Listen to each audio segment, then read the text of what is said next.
ஆண்டவராக இயேசு கிறிஸ்துவின் நாமத்தில் என் அன்பின் வாழ்த்துக்கள். இந்த காலை வேளையில் நம்முடைய தியானத்திற்காக நாம் தெரிந்து கொள்கிற வேத வசனம் ஏசாயா தீர்க்கதரிசன புஸ்தகம் 61 அதிகாரம் 7 திருவசனம்.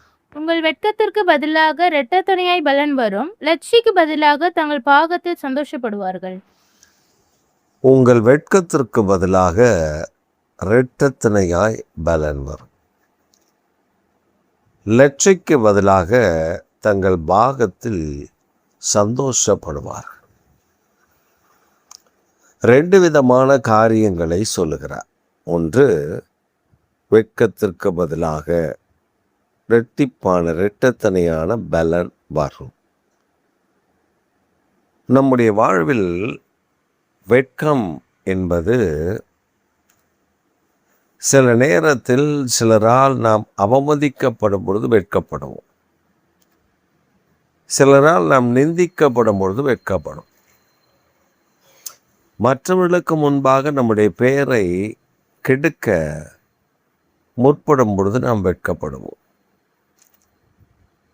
பொதுவாய் சாதாரணமாய் ஜனங்கள் அடுத்தவர்களை குறை சொல்லி வாழ்வதில் அநேகருக்கு மகிழ்ச்சி இருக்கும். அது நமக்கு வெட்கத்தை தரும். சில நேரங்களில் நாம் சில இடங்களுக்கு போயிருப்போம். அங்கே இன்றைக்கு வரை நான் இப்படி திட்டப்போகிறேன் என்று ஏற்கனவே பிளான் பண்ணி அந்த நண்பர்களெல்லாம் சேர்ந்து உட்கார்ந்து ஒருவர் அதை திட்ட, மற்றவர் கை கொட்டி அதை வரவேற்க, பார்க்க, சிரிக்க, மனதுக்குள்ளே நம்மை சிரிக்க நாம் வெட்கப்பட்டிருப்போம். இப்படியெல்லாம் பல நேரங்களில் நாம் வெட்கத்தை அனுபவித்திருப்போம். அவமானத்தை, நிந்தைகளை நாம் கடந்து வந்திருப்போம். ஆனால் கர்த்தர் சொல்லுகிறார், உன் வெட்கத்திற்கு பதிலாக நீ எங்கெல்லாம் வெட்கப்பட்டாயோ, நீ எங்கெல்லாம் அவமானப்பட்டாயோ, உன்னை எந்த இடத்தெல்லாம் நிந்தித்து உன்னை வெட்கத்திற்கு ஒப்பு கொடுத்தார்களோ அந்த இடத்தில் உன்னை கர்த்தர் மேன்மைப்படுத்தும்படி இரட்டிப்பான பலனை தருவார். அந்த வெட்கப்படுத்தின ஜனங்களுக்கு முன்பாக ஒரு இரட்டிப்பான ஆசீர்வாதம், ஒரு பலன் இறங்கி வரும் பொழுது அவர்கள் நம்மை பார்ப்பதற்கே வருத்தப்பட்டு சென்று விடுவார்கள். இதுதான் யோசேப்பு நாட்களில் நடந்தது. யோசேப்பை நிந்தித்த ஒரு கூட்டத்தார் இருந்தார்கள். அவன் சிறைப்பட்டிருந்த பொழுது அவனை நிந்தித்தவர்கள் இருந்தார்கள், வேதனைப்படுத்தினவர்கள் இருந்தார்கள், துக்கப்படுத்தினவர்கள் இருந்தார்கள், வெட்கப்படுத்தினவர்கள் இருந்தார்கள். அவனை இதெல்லாம், அந்த வெட்கத்தை, அந்த அவமானத்தை எல்லாம் தாங்கி கொண்டான். ஆண்டவருடைய வார்த்தையின் நிமித்தம் அவன் அதையெல்லாம் சகித்தான், ஏற்றுக்கொண்டான். அவனுக்குள் இருந்த கர்த்தருடைய வார்த்தை அவனை பலப்படுத்தினது. கர்த்தர் அவனை பலப்படுத்தினார். அந்த அவமானங்கள், நிந்தைகள் அவனை சேதப்படுத்தாமல் கர்த்தர் காத்து கொண்டார். ஆனால் அவனுக்கு வந்த இரட்டத்தனையான பலன் வந்த பொழுது ஒரு மனிதனும் அவனுக்கு முன்பாக நிற்க முடியவில்லை. நீ யோசிச்சு பாருங்க, யோசேப்ப பிரதான மந்திரியா மாத்திட்டாங்க. பார்வோன் சிங்காசனத்தில் உயர்ந்தவன். அடுத்த நிலை யோசேப்புக்கு. இப்போ பார்வோன் சொல்லுகிறார், 2ஆம் ரதத்தில் பார்வோன் இந்த யோசேப்பை போய் பார்க்க சொல்லுகிறார். ஊரெல்லாம், நாட்டில் உள்ள எல்லா பட்டணத்திற்கும் போய் அந்த பட்டணங்களின் விளைச்சல், அந்த பட்டணத்தை சோதித்து அதெல்லாம் பார்த்து வர சொல்லுகிறார். யோசேப்பும் அப்படி போகிறார். இந்த சூழ்நிலையில் யோசேப்பு போகும் பொழுது எகிப்தில் ஒரு பழக்கம் இருக்கிறது, எகிப்தில் ஒரு சட்டம் இருக்கிறது. என்னவென்றால், ஒரு பார்வோன் வருகிறார், அல்லது பார்வோனுடைய அதிகாரிகள் வருகிறார்கள் என்றால், அந்த முக்கியமான அதிகாரிகள் வரும்பொழுது அவர்கள் குதிரையில் வரலாம், அல்லது அவர்கள் சின்ன வண்டிகளில் வரலாம். அப்படி பார்வோம் அந்த எகிப்தில் நிறைய வண்டியல்கள் இருந்தது. அதில் இந்த பார்வோனுடைய அஃபிஷியல்ஸ் அவங்க வர்றாங்கன்னா அங்கே இருக்கக்கூடியவர்கள் உடனே முழங்கால் நின்று தலை வணங்க வேண்டும்.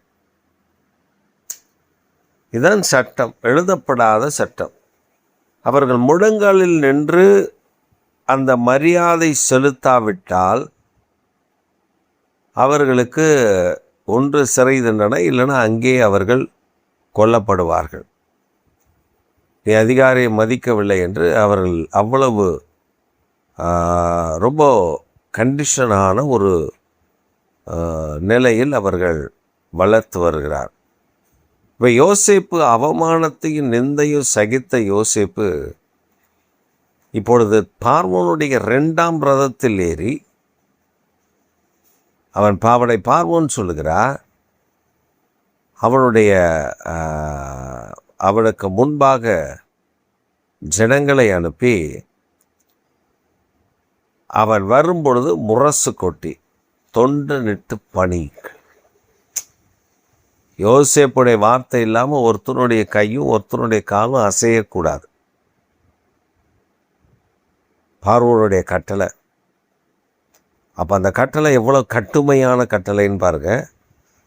அப்போ யோசேப்பு போகும் பொழுது அங்கே இருக்கிற எகிப்தியர்கள் அவனுக்கு முன்பாக முழங்கால் படிட்டு அவனுக்கு முன்பாக தலை வணங்கி அவனை வரவேற்றார்கள். அடிமையாக இருந்த யோசேப்பை கேவலப்படுத்தினவன், துன்பப்படுத்தினவன், வேதனைப்படுத்தினவன், காயப்படுத்தினவன், இவன் எல்லாம் இருக்கிறான். இப்போ யோசேப்புனுடைய பவர் எகிப்தில் எங்கேயோ ஒரு லெவலில் அவனுக்கு ஆண்டவர் பவர் அவ்வளவு அதிகமாக தந்திருக்கார். அவன் அந்த ரதத்தில் ஏறிட்டானா, அவன் வந்தாலே வெளியில் வந்தாலே ஜனங்க முழங்கால நின்று அவனை வணங்குவார்கள். அவன் வாகனத்தில் அந்த ரதத்தில் ஏறினானா இந்த ஜனங்கள் அவனை அப்படி முழங்கால நின்று அப்படி வணங்கி அவனுக்கு மரியாதை செலுத்துகிறார். இரட்டித்தனையான பலன். ஒரு லட்சை அடைந்த இடத்துல பாகத்தில் சந்தோஷப்படுவான். எங்கெல்லாம் லட்சை அடைந்தா, எங்கெல்லாம் அவனை லட்சையாய் நடத்தினார்கள், எங்கெல்லாம் அவனை ஒரு மனுஷனை மதிக்காமல் இருந்தாங்க, அந்த இடத்துல இப்போ ஆண்டவர் அவனை ஆசீர்வதித்து உயர்த்தினதினால் அவன் அந்த பட்டணத்தில் மகிழ்ந்து களி கூறுகிறான். நீங்கள் பார்த்தீங்கன்னா அந்த யோசேப்புக்கு ஒரு மனைவி, ஓன் பட்டணத்து ஆசாரியனுடைய மனைவி.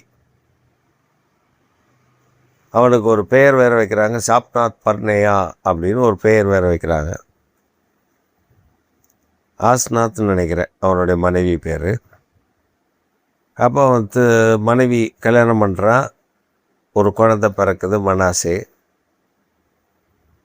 குடும்பத்தை மறக்க பண்ணினான். அவன் சொல்கிறான் பாருங்க, நான் என் குடும்பத்தை நினச்சிட்டு இருந்தேன், என் துக்கத்தை நினச்சிட்டு இருந்தேன், என் லட்சியம் நினச்சிட்டு இருந்தேன், வெக்கத்தை நினச்சிட்டு இருந்தேன். இப்போ எல்லாத்தையும் மறக்க பண்ணினான். எனக்கு ஒரு மகனை தந்து. 2வது ஒரு மகன் பிறந்தான், இப்ராஹிம். உடனே அவன் சொல்கிறான், என்னை ஆண்டவர் தேற்றுகிறான். எவ்வளோ மேன்மையாக அவன் வாழ்க்கையில் எவ்வளோ துன்பத்தை அனுபவித்த, எவ்வளோ வேதனை அனுபவித்த, எவ்வளோ கண்ணீரை அனுபவித்தவன் இப்பொழுது கர்த்தராலே தேற்றப்பட்டு உயர்த்தப்படுகிறான். லட்சையாய் நடத்தினார்கள், அவனை அடிமையாய் நடத்தினார்கள். அவன் அடிமையாய் வாங்கப்பட்டு, அடிமையாய் விற்கப்பட்டு, அடிமையாய் நடத்தப்பட்டு அவன் அவ்வளவு கேவலப்படுத்தினார். ஆனால் அவன் தன் பாகத்தில்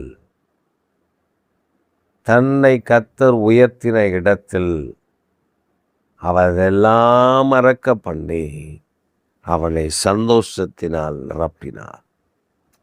இந்த காலை வேளையில் பிரியமானவர்களே, உங்களையும் கூட அப்படி மேன்மைப்படுத்த என் ஆண்டவராலே கூடும்.